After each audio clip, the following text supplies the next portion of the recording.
C'est un triste constat. Les actes de maltraitance animale se sont multipliés ces dernières années en France et dans la région.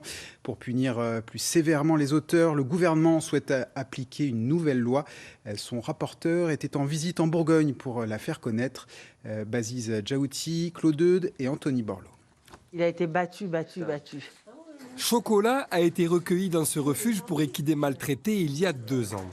Comme lui, près de 120 chevaux sont hébergés ici, des pensionnaires souvent saisis par les services vétérinaires puis placés, et toujours plus nombreux. Ça augmente d'année en année. Il y a 10 ans, on avait 1 cas. L'année d'après, on avait peut-être 12 cas. Et puis maintenant, 400, 500 cas par an. Actuellement, on ne peut pas, nous sommes complets, nous ne pouvons pas prendre d'autres chevaux. Il faut faire quelque chose.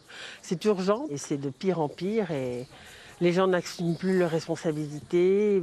Dès qu'ils en ont assez du cheval, ils le confient justement à un refuge ou alors ils les laissent en divagation.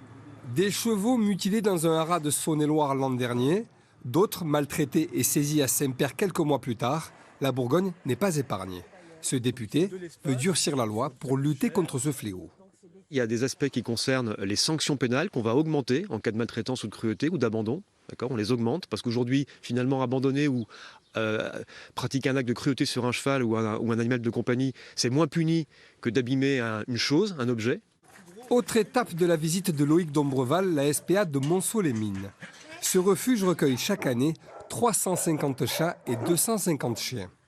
L'abandon d'animaux domestiques est le cauchemar de sa présidente. Elle attend des mesures concrètes. L'identification obligatoire, réglementée, surveillée, punie quand c'est pas fait.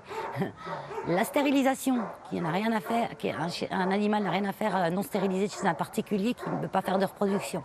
La proposition de loi sur la maltraitance animale sera débattue en septembre au Sénat et pourrait être adoptée avant la fin de l'année.